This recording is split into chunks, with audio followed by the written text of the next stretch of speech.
kuasamu penuh mulia Yesus Tuhan semesta, Raja segala raja, selama-lamanya, Raja segala raja.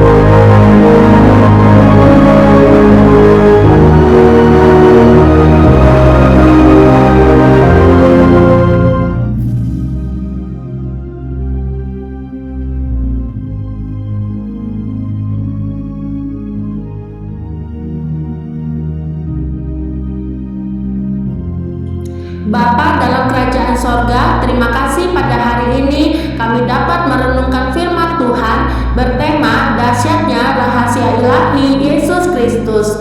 Pada hari ini episode ke-6, yaitu tabib yang sangat ajaib. Urapilah hamba-Mu yang akan menyampaikan renungan, dan berkatilah juga setiap orang-orang yang mendengarkannya. Berikan kami roh hikmat, pengertian, takut akan Tuhan, konsentrasi, terfokus hanya kepada Tuhan Yesus Kristus, agar berkat-berkat firman Tuhan yang akan kami terima dimeteraikan kuasa Roh Kudus untuk bekerja, berkarya nyata, bahkan melampaui akal pikiran keterbatasan kami secara manusia. Terima kasih ya Bapa, terpujilah nama-Mu. Dalam nama Tuhan Yesus, penebus dan juru selamat kami yang hidup dan yang kekal selamanya, kami sudah berdoa dan mengucap syukur. Haleluya, amin.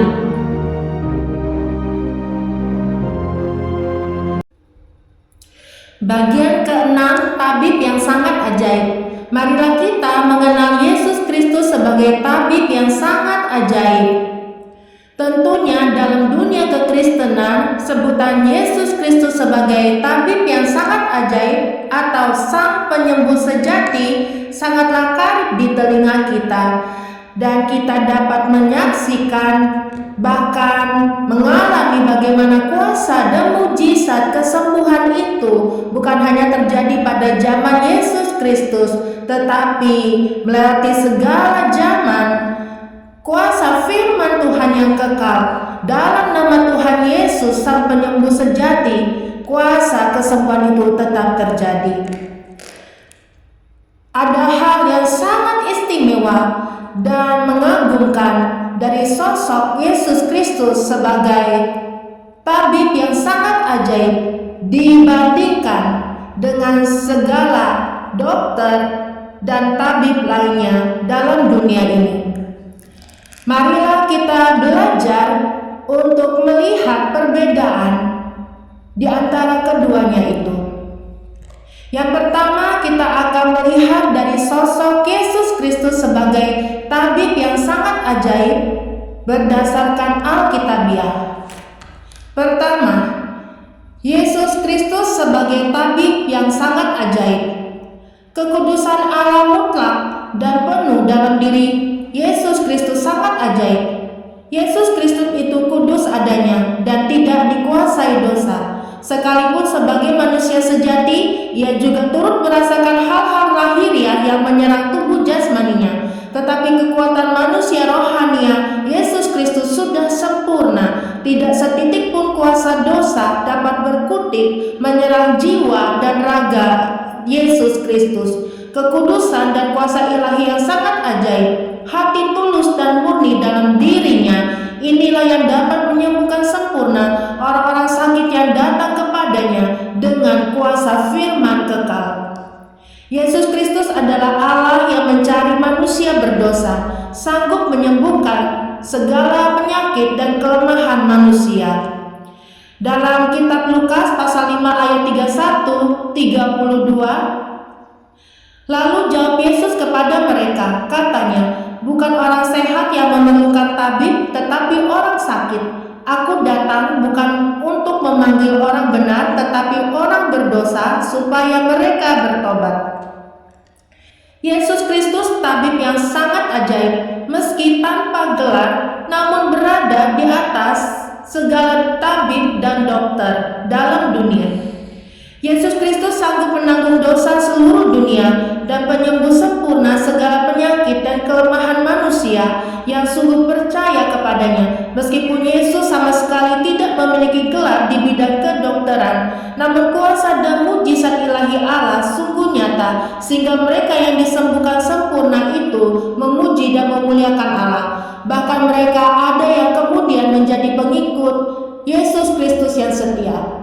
Kesembuhan sejati yang kita semua alami sesungguhnya adalah dibebaskan dari segala dosa, yaitu dosa yang bisa timbulkan segala jenis penyakit, hutang dosa, kelemahan, kutuk, dan penderitaan, bahkan sampai masalah alam maut kematian. Inti dari semua adalah kesembuhan abadi hanyalah dari Yesus Kristus, firman yang hidup dan kekal, meskipun tanpa gelar, dan jelas hal ini tidak didapati dari semua tabib dan dokter manapun juga. Dalam kitab Matius pasal 9 ayat 35, demikianlah Yesus berkeliling ke semua kota dan desa, ia mengajar dalam rumah-rumah ibadat dan memberitakan Injil kerajaan sorga, serta melenyapkan segala penyakit dan kelemahan. Dalam kitab 1 Petrus pasal 2 ayat 24, ia sendiri telah memikul dosa kita di dalam tubuhnya di kayu salib, supaya kita yang telah mati terhadap dosa hidup untuk kebenaran. Oleh bilur-bilurnya kamu telah sembuh. Yesus Kristus menyembuhkan banyak orang sakit dengan seketika lewat kuasa firman kekal. Kuasa ilahi Allah yang nyata, setiap orang yang datang kepada Yesus Kristus dan ia berkenan menyembuhkannya, maka setiap orang itu benar-benar sembuh saat itu juga, tanpa menunda waktu, tetapi tepat seperti firman kekal yang diucapkannya. Maka seketika itu juga, di waktu yang sama, kesembuhan sungguh terjadi. Kuasa firman Allah begitu sangat ajaib terjadi melalui Yesus Kristus, sehingga segala penyakit dan kelemahan manusia sanggup disembuhkannya dengan seketika.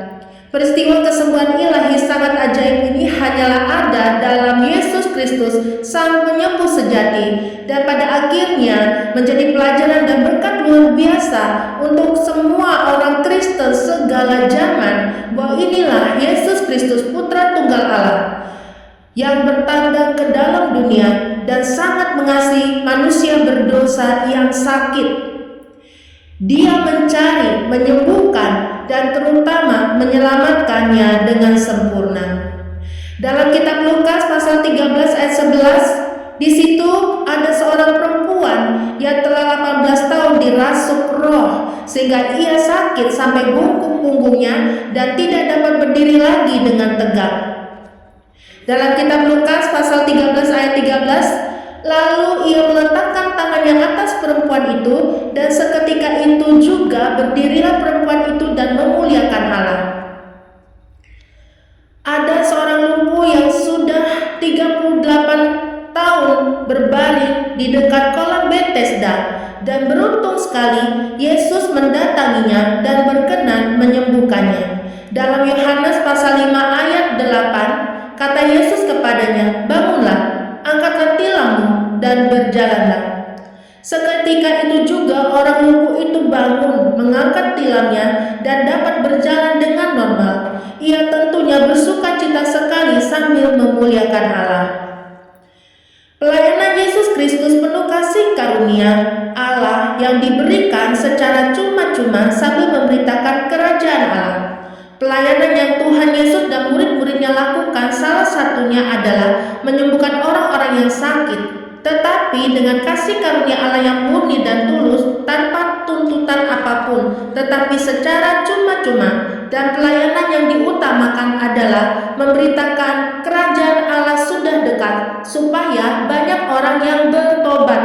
Inilah fokus pelayanan yang harus diutamakan karena bernilai kekal.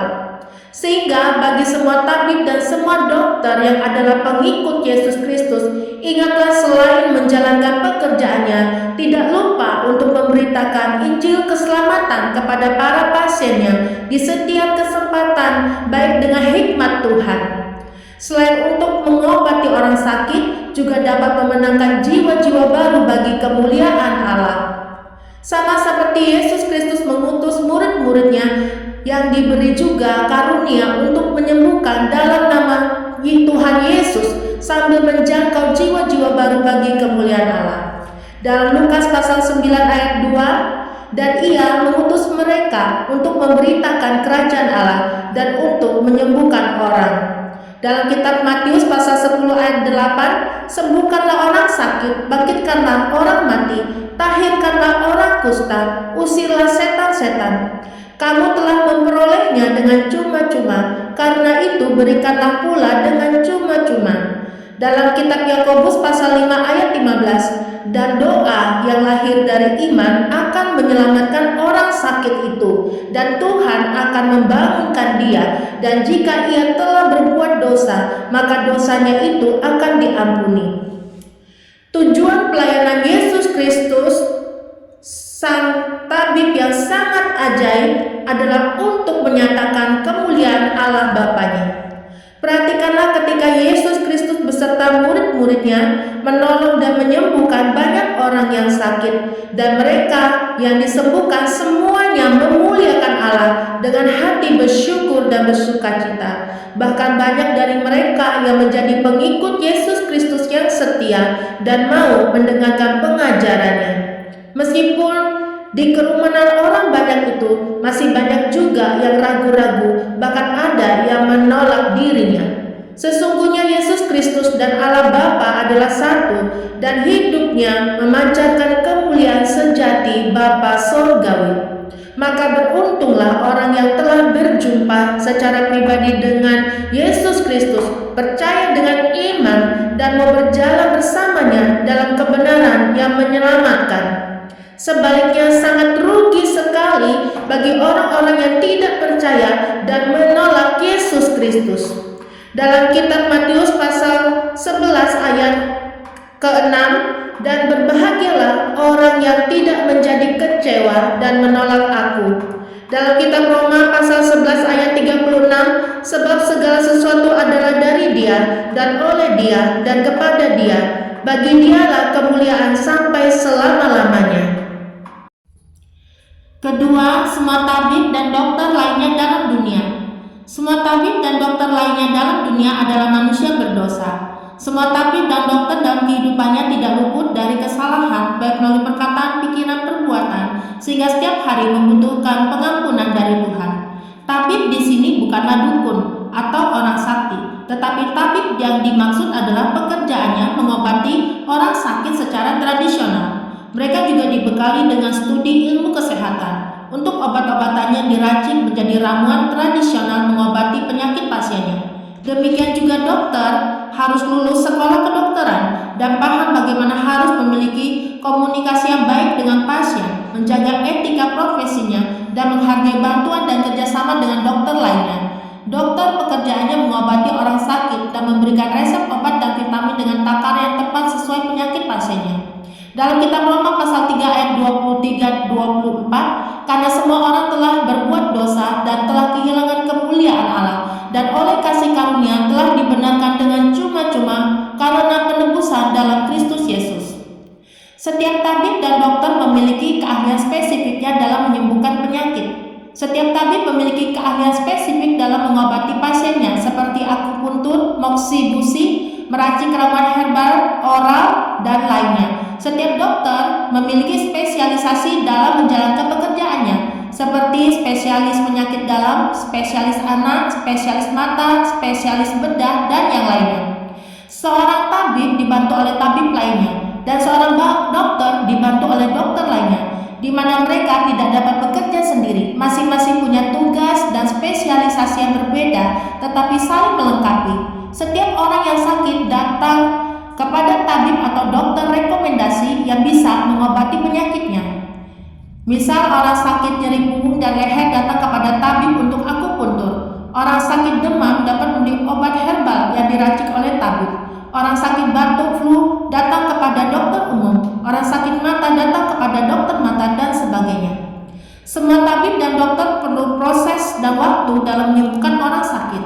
Setiap tabib dan dokter manapun dalam menyembuhkan pasiennya yang sakit perlu proses dan waktu, baik untuk pemeriksaan seperti gejala keluhan penyakit, tekanan darah, gula darah, kolesterol, bahkan sampai ada yang perlu di scanning dan sebagainya. Bila penyakitnya umum, biasanya disebut penyakit musiman, maka dapat langsung diberi ramuan obat oleh tabib atau resep obat dan vitamin oleh dokter yang harus dikonsumsi sesuai anjuran oleh tabib atau dokter dan butuh beberapa hari istirahat agar segera pulih kembali.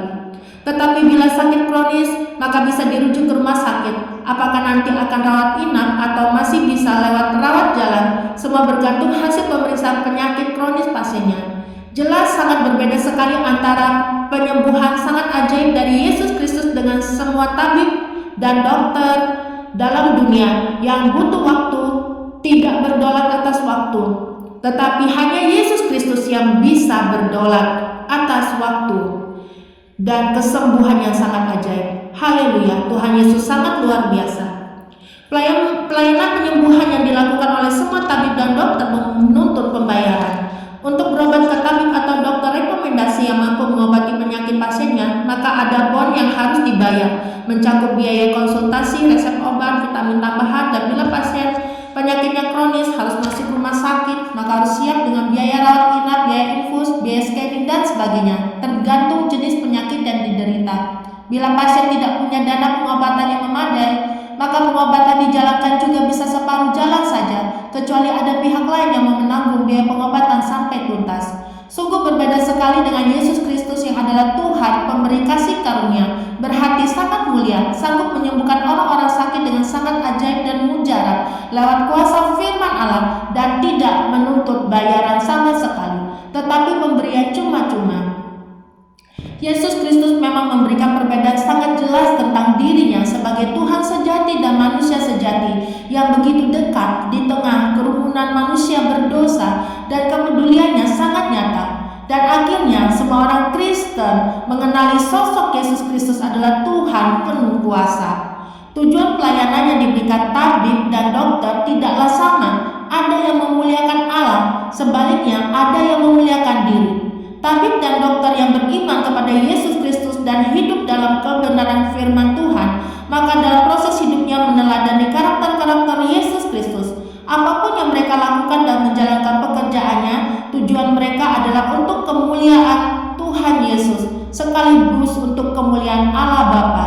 Sementara kebalikannya, tabib dan dokter yang tidak percaya Yesus Kristus, yang menolak hidup dalam kebenaran firman, berarti hidupnya menurut nafsu duniawi yang menyesatkan dan memuliakan dirinya yang pendosa.